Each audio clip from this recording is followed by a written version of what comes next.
world facing climate challenges, rising food prices, water shortages, and growing environmental concerns, many are asking how do we prepare the next generation to live more sustainably and independently?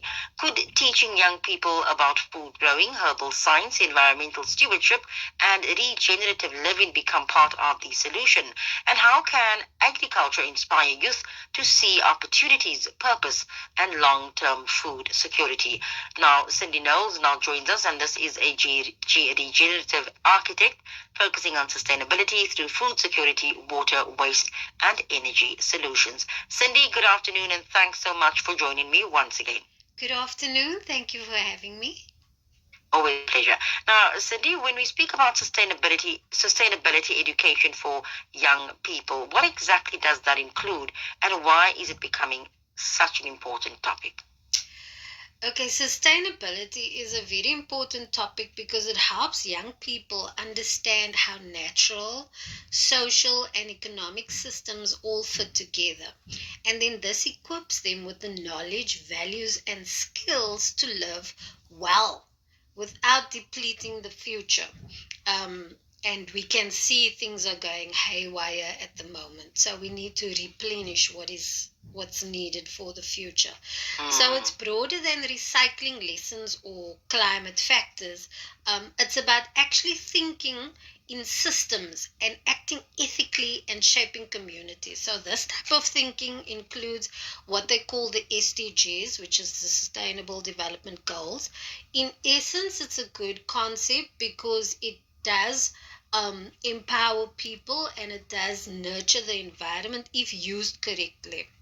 So these include core concepts like climate change, biodiversity, water, food, energy, circular economy, pollution, waste equity, and environmental justice. And then we need to change our ways of thinking. So, like, incorporate indigenous and local knowledge, which is also called indigenous knowledge systems. We need to incorporate skills and competencies to them. So, change the concepts through design thinking parameters. Also change attitudes and values so that they can have more stewardship concerns, more fairness, more resilience. And then, because the world is really emerging with urgency around climate, war, floods, cost of livings. So a lot of thinking processes need to be changed because our economics is also transitioning. There's also renewable energy, regenerative energy. Just like at the beginning of the century, there was the industrial revolution. Now we're going into the AI revolution. So we need to flip the switch on how we think of how things used to be. So the bottom line is sustainability education is about building informed, capable, and resilient citizens who can navigate through a rapidly changing world and help shape a fair, livable future. But Cindy, don't you think that whilst we need to change how we think and so forth, there's also for me an emphasis on how our lifestyle should also change with that mindset, don't you think? Absolutely. The one can't be without the other. Mm-hmm. Now, when we speak of teaching children and youth about growing their own food from an early age, tell us a bit about this. Okay, so teaching children or youth to grow their own food is extremely important because it gives benefits around health, education, environmental stewardship, and long term survival skills. Now, these benefits encapsulate things like nutrition and eating habits. So, children can actually or at least children who actually grow their own food are 5 times more likely to eat the food, and they become deeper appreciative of the energy and the work that went into it. And also because it's more nutritious than what you get in the shops, they have better cognitive function. There's food literacy that could help, and this is when gardening teaches how to understand where the food comes from, how it's grown, how to prepare harvests and nourishing foods, and the actual value behind it. Because I think in today's consumerism society, lots of people have lost the value of what actually growing food means. Then there's environmental awareness, and this is where they can learn food systems, they can learn about seasonality, about pollinators, about how to incorporate consciousness into waste systems and those types of things. And I think living in a concrete jungle sort of emphasizes the need to bring back those types of concepts, because pollinators, bees, ladybugs, for example, are being destroyed due to concrete jungles. Know the importance of it and how it actually helps the food system and other ecosystems as well. Then there's academic learning, so you can incorporate your whole science concepts. You can make it tangible by immersing everything into geology, chemistry, physics. It sort of brings it to life. And then the physical and mental aspect is that being outdoors literally strengthens and builds stamina physically and mentally, as well as emotionally. And it provides the kids not just with an outlet, but it creates, or at least it builds their creativity, and it gives them access to vitamin D, which is a very big function of most of their cycles in their bodies.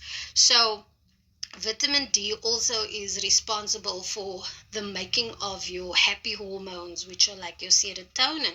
So automatically you become happier, stronger, it boosts your immune system. And so in essence, it's an essential education for health, for sustainability, and overall resilience. Cindy, we'll take a very short break for the Waqt of Asr, and then we resume shortly, inshallah. And of course, we're looking at the fact that in a world that we face, which is facing climate challenges, rising food prices, water shortages, and growing environmental concerns, many are asking, how do we prepare the next generation to live more sustainably and independently? Cindy Knowles, a regenerative architect, joins us for this conversation. After the Waqt of Asr, we continue. Stay tuned. Let's continue where we left off. And of course, we spoke before the break about how important it is to teach children and youth about growing their own food from an early age. Now, I want to move on to the fact that many young people are somewhat disconnected from nature and where their food comes from. Maybe just tell us a bit about the impact. What impact does that disconnect have on society as a whole?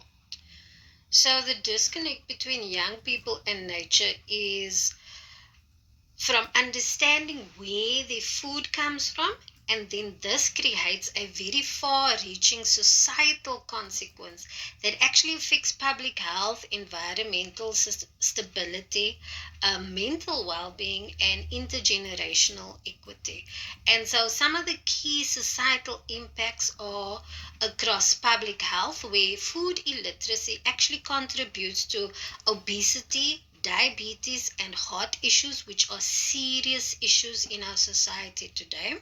And abnormal eating also creates anxiety, and lack of physical outdoor activity also leads to childhood obesity and malnutrition. Then we have environmental degradation, where a no environmental behavior, which is against water saving or recycling and so forth. So then they don't get to appreciate the immediate gratification that having a pro environmental behavior can have. Then there's mental health decline. And so, like I mentioned earlier, when you are outside, you need the sun, you need fresh air, you need greenery, because there are actually electrons on there that interact with our electrons, because we have lots of electrons on our bodies, on the skin and inside as well at a cellular level. And so we need some of those for certain processes in our bodies. And when we don't get that, we have different types of deficits, which leads to serious health issues. And then obviously, like I mentioned, the vitamin D, where the serotonin is not produced, contributes hugely to mental decline. And then there's also food waste and unsustainable consumption. And so, because we live in a world of consumerism, most kids don't understand the effort required to produce food. And so that leads to a greater disconnect and also lots of food waste. And then there's also a social character deficit where today's kids are intelligent, but they are miserable. They are knowledgeable, but they are actually unkind. They lack generosity, compassion, mercy, optimism. And it also ties into, the whole AI spiel and gaming and all of those stuff, because we need to be outside to actually garner all these different facets to grow us holistically. And so, in essence, it's a systemic failure that undermines all these factors. And then what it also then does is reconnecting youth to nature and food is essential so that we can rebuild resilience and then healthy, sustainable societies from that. Absolutely. Now, Cindy, you also focus on herbal science and natural living. What valuable knowledge do you think younger generations are at risk of losing if these teachings are not passed down? Um, at the moment, I think we can see this coming out, with the whole Khoisan movement and so forth. But what I'm going to touch on is more of the traditional knowledge aspect. So the younger generations are at risk of losing life-sustaining knowledge through these traditional knowledge systems, which have been passed down for centuries. And then when that disappears, it's gone. And what is so funny is that for thousands of years, this was passed on, through generation. But now, at the beginning of this century, such a lot of knowledge has been lost. It is so scary. And the implications thereof are really bad, because it also creates irreversible loss of health, of culture, of biodiversity, and human resilience. And so, like for example, with medicinal plant identification, if we can't do that properly, then we can't give proper health care sort of advice or measures to people in society that are struggling, where traditional healing remedies are lost, and things like, for example, lots of Western medication was made from traditional knowledge, like with aspirin was made from the willow bark. So it's things like that where they can't really produce, or there's a lot of biomimicry where they produce medicine based on bees and how they work and traditional knowledge and so forth. So a lot of that can also be lost, which could stump future growth in terms of health. And then preparation and dosage skills, learning how to make tinctures, poultices, all cough syrups from what is in your kitchen, like making an onion and honey cough mixture if you don't have money to buy cough mixture. Those types of essential medicinal value gems can be lost if we don't thing yet. And then also traditional ecological knowledge, it's understanding like how did the sand and all those people before them deal with certain situations and flooding and preserving food, and we can learn from those mechanisms and try to revamp it and re-engineer it to counteract or mitigate flooding and things like that at this very moment. But if that knowledge is lost to us, then we cannot implement and change and reuse. So basically, it's about preserving centuries of wisdom that is relevant for today's crisis around food and health. And then we need to recover, and because what was documented, if it wasn't documented, it is lost. So if plants are being lost and they are not being documented, knowledge about them, their healing properties, how they interact with the environment, all of that can be lost. So it's extremely important to diarize or document and implement these herbal measures. Now, as we celebrate Youth Month, Cindy, how can agriculture and food growing projects become tools to motivate and empower young people?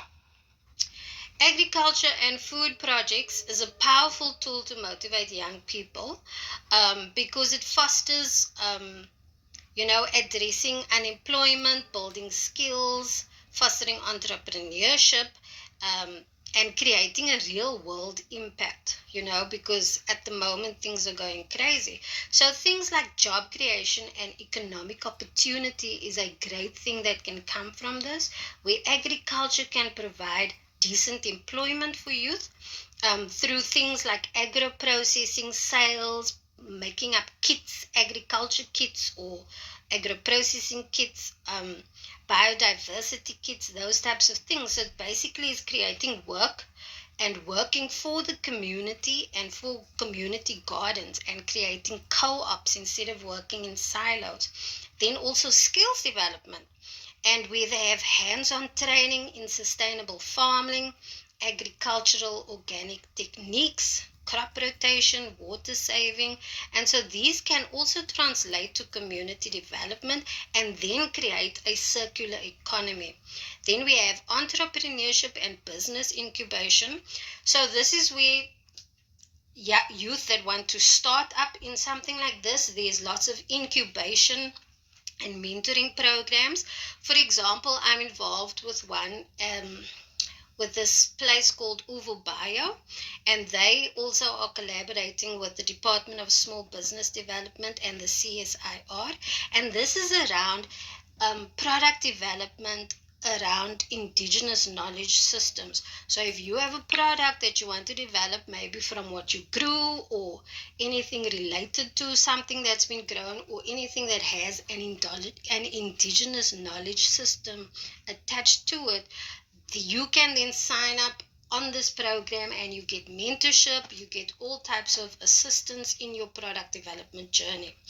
And then there's also access to capital, like the NYDA and Land Bank have this thing called Agriculture Youth Fund, which is like a grant support for entrepreneurs or for co-ops or for anyone who wants to work in the agriculture space that falls under 35.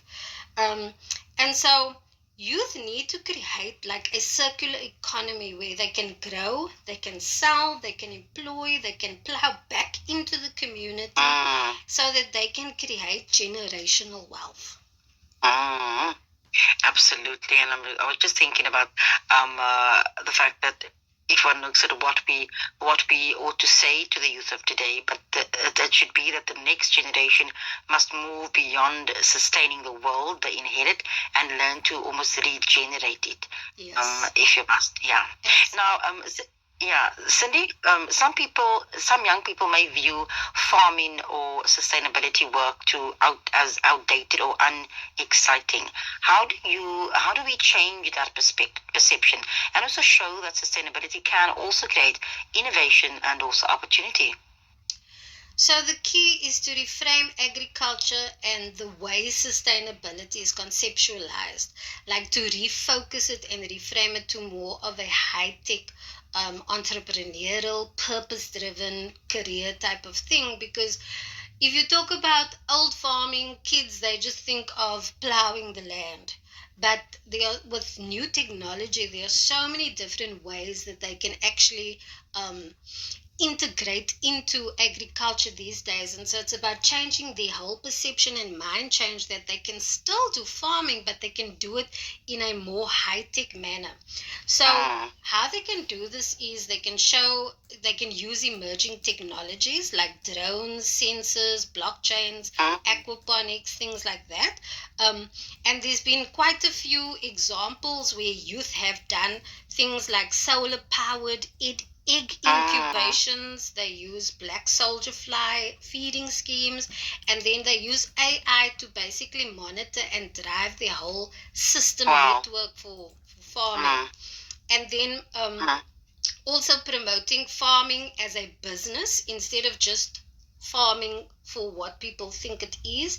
So more of conceptualizing, like doing plant-based packaging or monetizing plastic waste through digital platforms, or using plastic to construction materials. So it's about thinking outside of the box and doing things differently, still doing what we are doing, but providing a different platform for society, for what is needed at the moment, and for youth so that they can thrive because they have different skills to what people used to have. So it's about building what we need to suit them and their mindsets. Absolutely. On a final note, Cindy, for parents, schools, or communities currently listening, what are some of the practical ways we can begin introducing young people to more sustainable living and thinking? Okay, so for parents, practical ways are that they need to first start with the three R's, which are reduce, reuse, and recycle. So they need to try and incorporate into their home situation, like how to create waste management systems, how to separate paper, how to separate glass, how to do composting, how to reuse scrap instead of just throwing it away.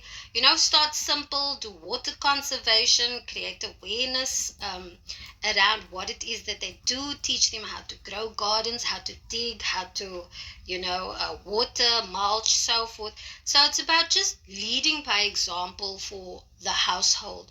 Then for schools, it's creating a school garden, going digital where possible, integrating sustainability into the curriculum, like reuse and reduce paper, plan low footprint field trips like to your local recycling centers and your local farms. And then for communities, it's about community work basically. So not just learning your neighbor, but creating bonds, creating donation drives, doing garden work together, creating a community garden, creating stokvel incentives, planting trees together, creating like a bartering system, not just of what you grow, but what you've made, and also the skill sets that you've learned around that, because not everybody can do the same thing. So it's about empowering each individual within the community to grow the community to create a circular economy. Mm. Cindy, it's always such a pleasure speaking to you. Thanks so very much for always reminding us of what is important. And I think that the take home for me is that the next generation must move beyond sustaining the world they inherit and learn to regenerate it. And so that is what I'll leave with our listeners for this afternoon. Thanks so much for your time and for your valuable insights into the importance of sustainability education and also youth empowerment.